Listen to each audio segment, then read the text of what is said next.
So, unfortunately, some bitter news to share with Westworld, which now officially apparently is dead. The makers of Westworld were hoping for one more season to tap a lot of the loose threads from season 4.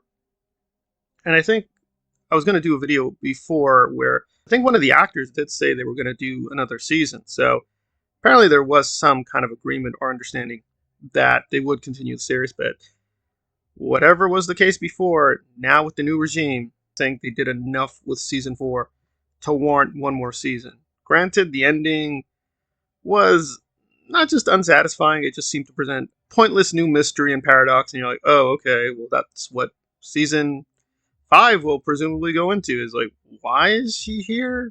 What powers does she have? What is going on? What does this mean? People are getting another choice? I don't know.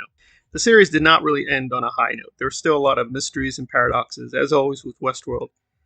But I think they resolved enough stories that you'll be like, okay, they left it in a kind of satisfying place, and it was a conclusion of sorts. It's not absolutely necessary we get another season, but I think it's nice. I'm going to join the voices to get us to another season. Whether it's going to be with HBO now is in question. Maybe they're going to have to go into Netflix, go to another streaming service like Paramount, something else. I mean, the show is very pricey, but I think they can manage a way to do it by cutting the budget enough and not lose much of the quality, because even their attempts to be more sophisticated in season 4, I think mostly fell flat on their face. There wasn't a need for a lot of special effects. Overall, it was kind of a flawed comeback with season 4, but I think it was more good than bad. But that's me. I know a lot of Westworld fans who really loved it from the beginning kind of gave up after season 1, and the thing has kind of been limping along. But as of now, yeah, no more Westworld. That is over. And that brings us to Picard Season 3, the final season. And the trailer released a while ago, which generated a little bit of buzz, but I think basically has kind of been forgotten. I mean, to be fair, it's competing against the DCEU, the MCU, and even other franchises and projects which have a much more now devoted fan base. I think TNG as a whole does have a massive fan base, but definitely the JJ iteration and the way they've been doing it has, no doubt about it, polarized a huge amount of the fan base, and they just are intolerant of anything that JJ does or has put his touch on. And I'm kind of divided because Alex Kurtzman is capable of doing some good stuff. I think The Island is a really strong science fiction film back in the day. It feels very old to go back to that now, but that was pretty strong. I saw it in theaters. So he is capable of doing some good stuff, but this feels very meh and lukewarm. It is interesting and fun to see the old TNG characters back and interacting with some of the Voyager characters. If this was done a while ago, this would be more exciting, but if you do know Voyager, they did have some of the TNG people show up as cameos.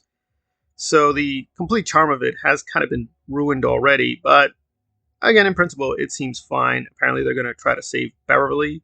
Picard is going to get the old gang back together and, I guess, fight a new antagonist or something. And it just feels very, very strange. I mean, they're just too old, so it just feels strange that they're going to do this and themselves at risk. How powerful is this antagonist? How weak will the antagonist be? Because they're very old, so they can't really move around. I think the stunt work will be very fascinating to watch on this one. So I'm open-minded to seeing it, but I don't know. I thought Picard Season 1 was okay. I didn't hate it as much as other people, but Season 2, I think, was just meandering nonsense. It just didn't seem to go anywhere. It looked awful in a lot of places, was filled with a lot of contradictions, and the retconning was insane.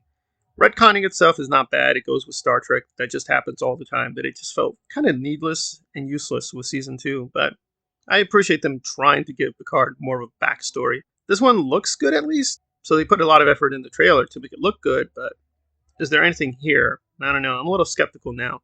I can't say I enthusiastically recommend this. It just feels like it looks good. The premise itself is solid. I mean, I get it. Picard has his fan base, but I don't know. It's like this thing needs to be really rethought more carefully. Doing fan service, which is better than nothing, but I would hope with Trek we're going to get a lot more than this.